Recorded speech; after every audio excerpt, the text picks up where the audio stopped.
This is Josh here. Last fall I gave you guys a little bit of a view of my homebrew hot water heating system.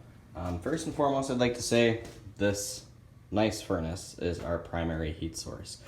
So if you're watching this video, don't do anything that I've done. This is purely for my DIY enjoyment.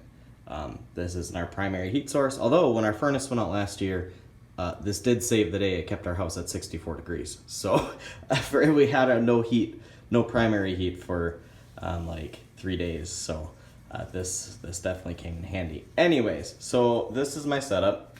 I will start here. So the boiler, it's an electric boiler, which really is just a hot water heater made by Stiebel Eltron. The DHCE is the actual model, but they've rebranded it HydroShark, the 7.2 kilowatt. What I have learned about this boiler, like I said, it's realistically a water heater that's been rebranded.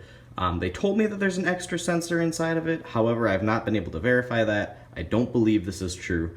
Now, the boiler model, the HydroShark, has two models, the HydroShark 7 and the HydroShark 10. The 10 is 9.6 kilowatts. They look the same.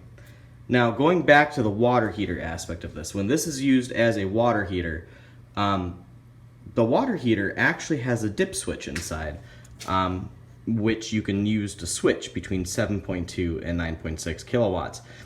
The boiler on the both models, they've actually taken a piece of tape and taped the little dip switch. Now, the 7.2 kilowatt model is cheaper than the 10 kilowatt model, but if I were to up my wire size, up my breaker size, and flip that dip switch, I'd have a HydroShark 10. Interesting. Also, I'd like to point out that this boiler is $600. The water heater version is like $250. So in the future, if I ever need a replacement boiler, I'll probably just stick with the actual Stiebel Eltron DHC10 water heater, or DHCE water heater, because it's literally the exact same thing. The stickers add like $350 to it. Anyways, aside from my rant, so this is my boiler. It is a one loop. There's no primary, secondary. So even though it says 2 pump primary, secondary with a Y strainer, it is a 1 pump system. So the hot water leaving the boiler comes over to our pressure gauge / temperature gauge. Now this reads about 120. Realistically, it's just really slow. The boiler modulates at 136 degrees, which is what it's at right now.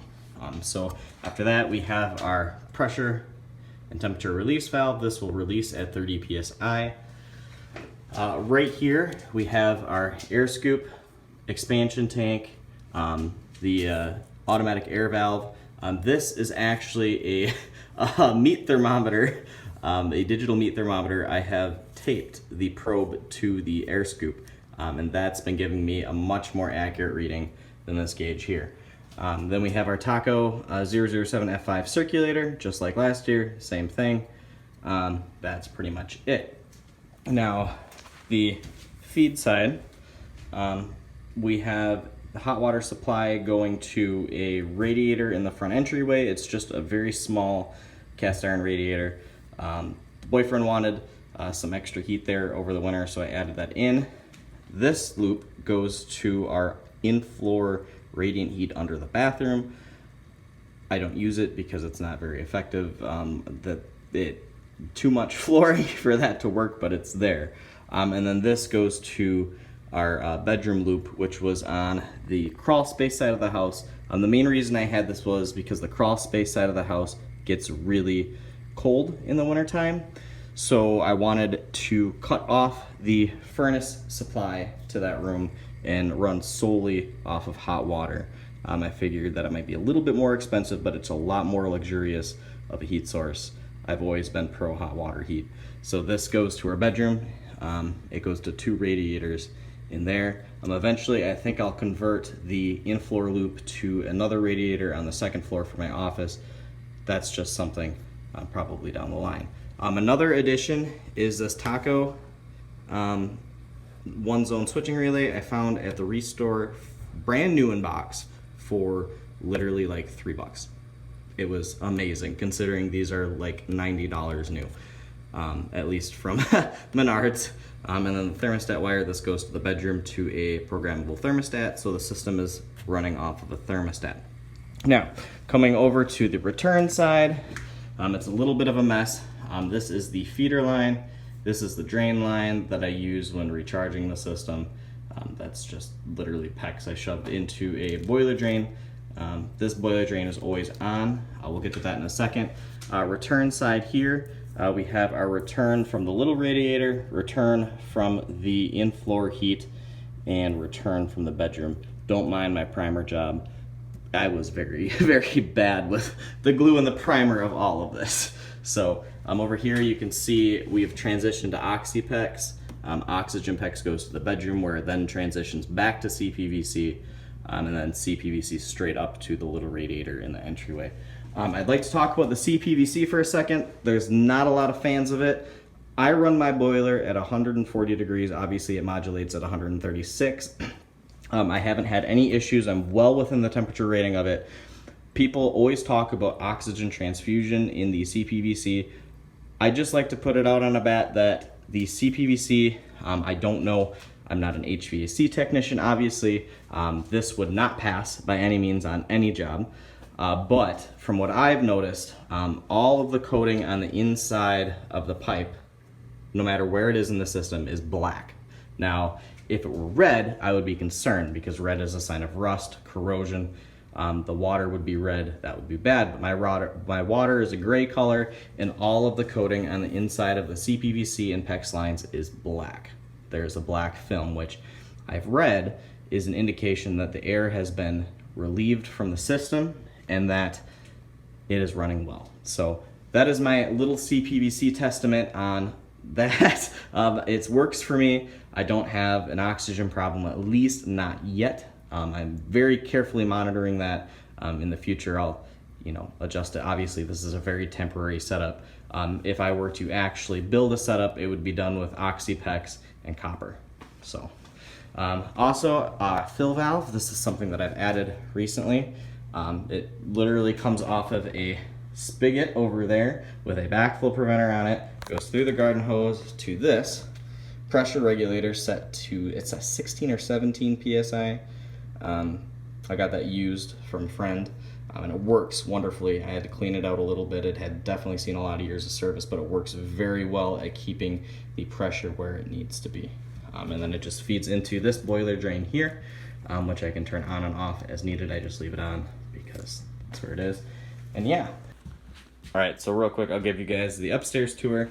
Right here, I have the little cast iron radiator I was talking about. It's literally just a 3-column in this entryway because it gets very drafty in the winter. I just bought it online. I painted it. I had to tap out the old connection. I redid it. It's all done with CPVC that I have spray painted black. Let's see, it's manufactured by US Rad Corp. Yep. And it was a steam radiator, so it's still got the trap attached to it, but it works, and that's all that matters to me. In the bedroom, this is the primary room for heating. I have 2 radiators here that I have purchased. Well, this one I actually got for free, and this was the original radiator. Right here is a radiator. It is a 20-section radiator that I had purchased. You can see I spray painted this one brown to match this one over here. Not much to say about this one, but you can see originally I had it piped. The supply was on the bottom and the return was on the top. This diagonal section of the radiator would get hot. This would all remain cold down here. I ended up switching the return and the supply on both of these radiators. This one doesn't matter because it's bottom to bottom, so it's going to get hot regardless. But when I did supply on the top, I actually found out that the heat will obviously, it'll encompass the entire top of the radiator and then sink to the bottom as it returns through the valve there. that was the way to do it, because now the entire radiator gets burning hot, which is what we want. It was perfect. And then this radiator, you can see, this is another kind of old style one. I don't know who manufactures it. I've only ever seen another radiator with this pattern before. And yeah, you can see the the PEX comes up out of the vent here. There's a cold air return that goes all the way across the room. The cold air return doesn't work, so it is now a plenum for the hot water piping. This is the return side, or this is the supply side here. Goes over to the other radiator there. On this side, I have a this is the return side. You can see the return from the other radiator, and then I have a 1/2-inch PEX valve that I have installed in this section of oxy PEX. So anyways, that is my and then the thermostat is just a basic programmable Honeywell thermostat. You can see it's 78 degrees in here right now. Yeah, so that's pretty much it. It literally is just a fun project that I wanted to do because I could, and this winter I guarantee that this room is going to be the best in the house. So with that, I'll let you guys go.